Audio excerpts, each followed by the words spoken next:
Okay. So, happy Folsom. Happy Folsom. What is your name? I'm Sister Faye Laetio of the Sisters of Perpetual Indulgence, the Abbey of St. Joan in Seattle, Washington, Seattle, USA. Washington. Okay. Yes. I just will ask you to speak a little bit louder. Oh, sure. There in general. So Seattle, Washington is just your first time in Berlin. This is my first time in Berlin, yes. And you were here for Conclave? I came for Conclave Okay. several times. Ah. Yummy. Whoa. So what made you choose the sisterhood? Well, I had always sought service opportunities in my life, and when I encountered the sisters as a blossoming homosexual, their mission rang completely true for me. And the minute I had the opportunity, when I had kind of completed schooling and moved out of the house and etc., I pursued it. And how many years have you been a sister now? I have been sister. This May was my 10th year of full profession. 10th year? 10th, yes. Well, makeup really makes you look young. I know, all the spackle. You're here at Folsom. Yes. Does that mean you're also part of the Leather King community, or are you just here supporting for fundraising? I am not an athlete. I'm an athletic supporter. Okay. Yes. No, it's I support everyone in what they want to do, and the sisters and the Leather and Kink community are so close. I kind of feel almost like an auntie that's like, everybody have a good time, and I'm here to support you and love you. But me personally, not so much. And there's nothing wrong with that.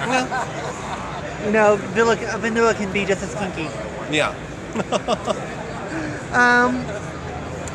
As a sister, what has been, each of you have a project that you're supposed to do before becoming professional for your Novus project. Yes.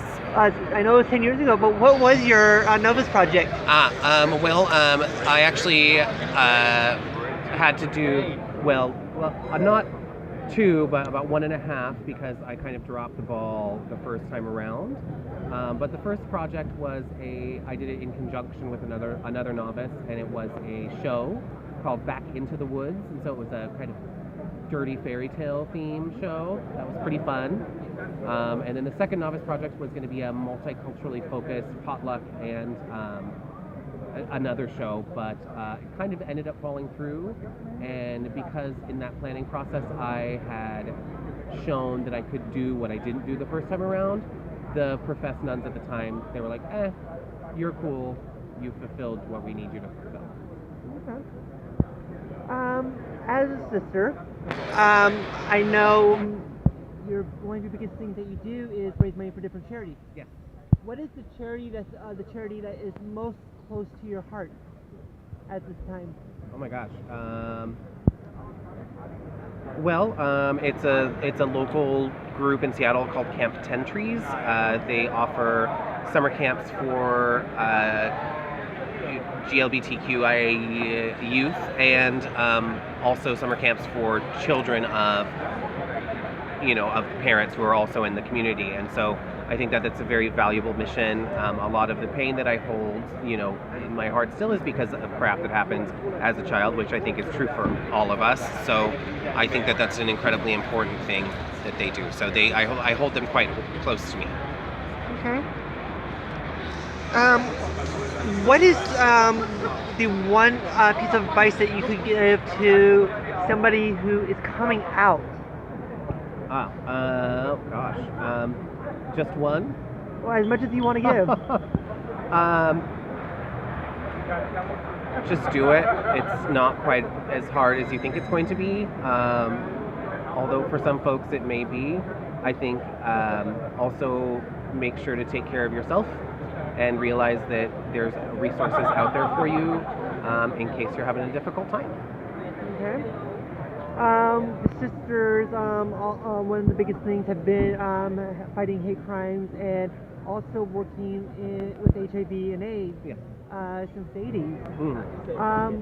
What type of involvement does Seattle get into in working in this field?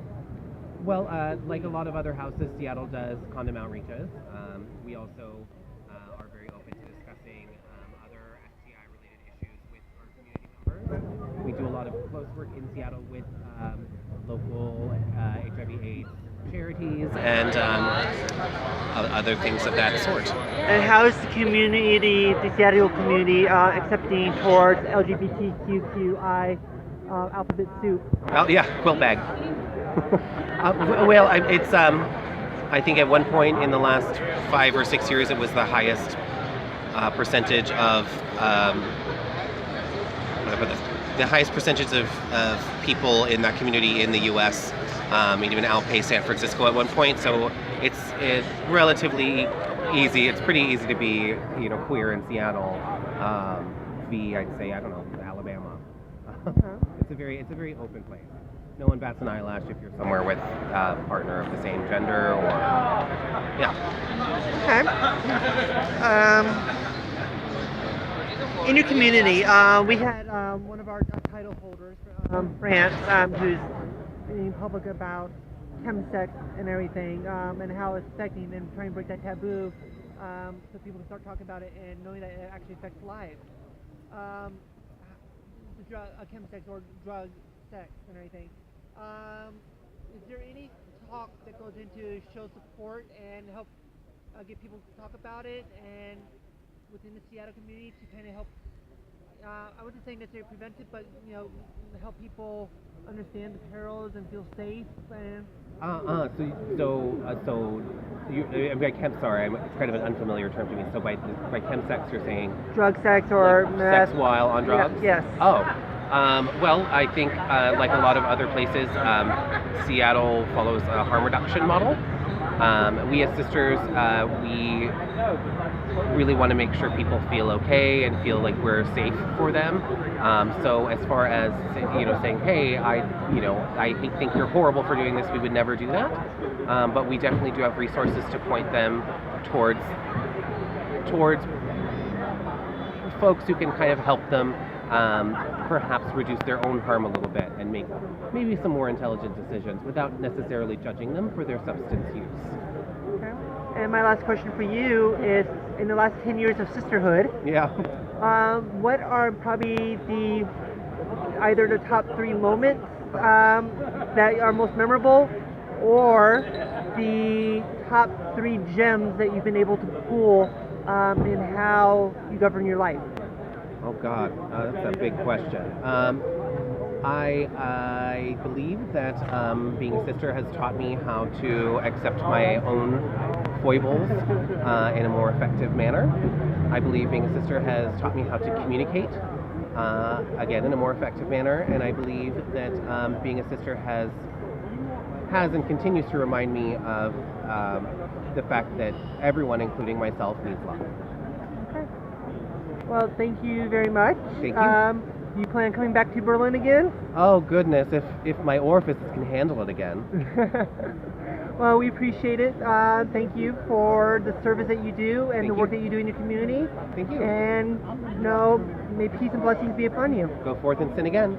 Always.